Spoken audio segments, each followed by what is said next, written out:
Bonjour et merci de me rejoindre. J'espère que vous allez bien. Alors, aujourd'hui, on va faire quelque chose de différent. Dans cette vidéo, je vais vous parler des fêtes françaises. Et en même temps, cette vidéo vous donnera beaucoup de contenu pour vous exprimer en français, expression écrite ainsi que l'expression orale. Alors, on commence, c'est parti. Tout d'abord, l'année commence par le 1er janvier. C'est le jour de l'an. On ne travaille pas et tout le monde se souhaite bonne année. Mais la veille, c'est-à-dire un jour avant du 1er janvier, c'est-à-dire le 31 décembre, on passe la soirée entre amis à la maison, dans les cafés ou dans les restaurants qui organisent des réveillons. On peut, avant minuit, on se rassemble sur les Champs-Élysées si on est à Paris ou devant la Tour Eiffel avec sa bouteille de champagne en attendant les 12 coups de minuit et l'incontournable bise du Nouvel An pour se souhaiter bonheur et santé.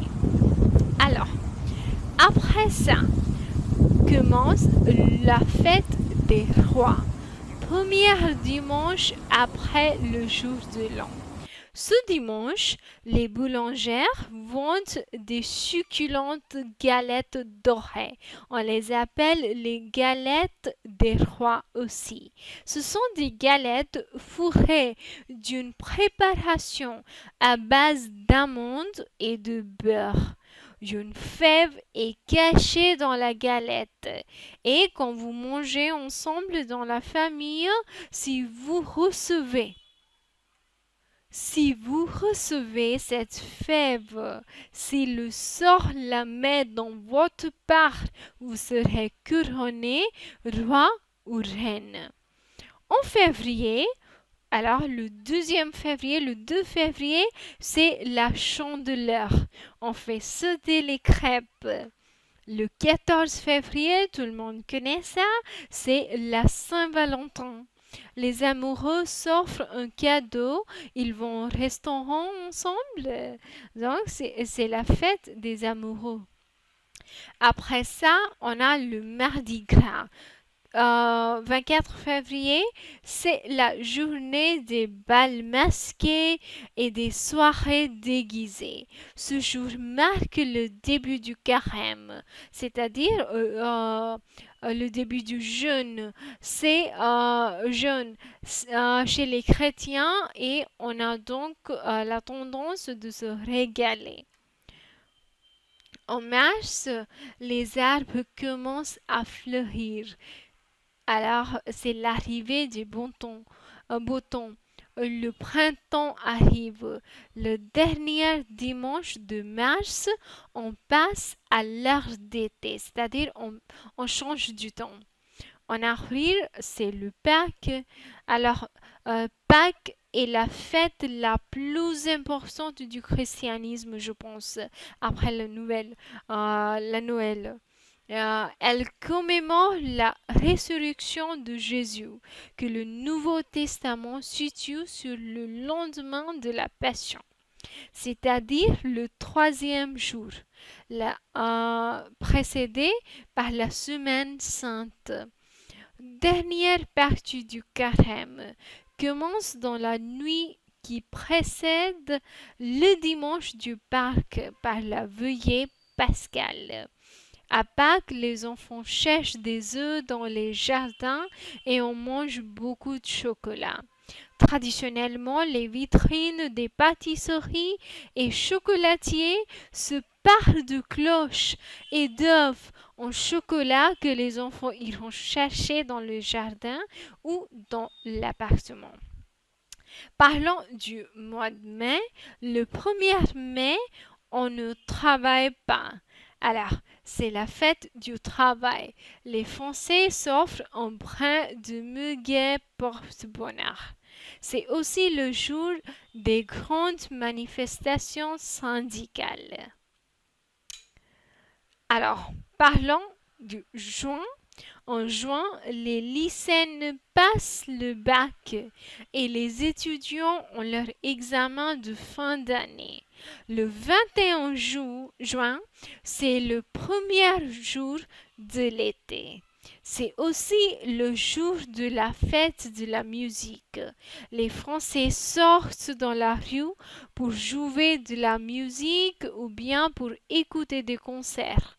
C'est très populaire. À la campagne, on fête encore la Saint-Jean.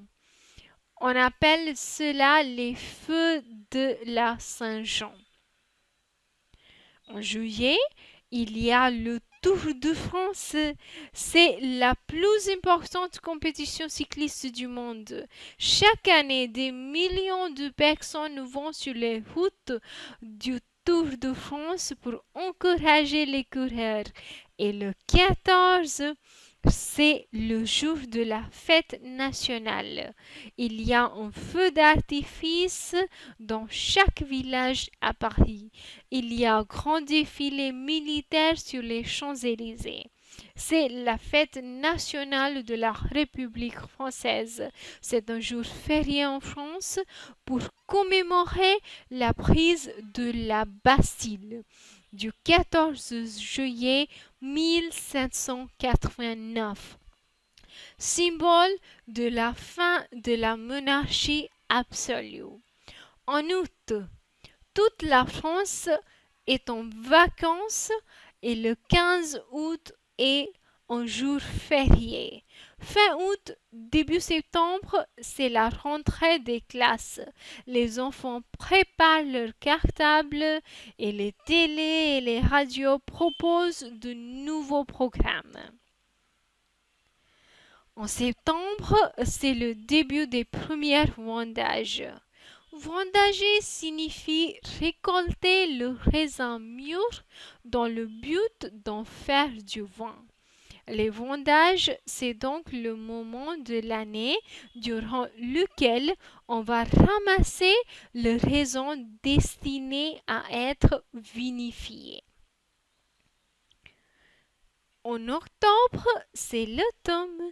Les feuilles commencent à tomber des arbres. Le dernier dimanche d'octobre, c'est le passage à l'heure d'hiver. Alors, on change d'heure. Dans les rues, les magasins sont décorés pour Halloween. Le 1er novembre, c'est la Toussaint.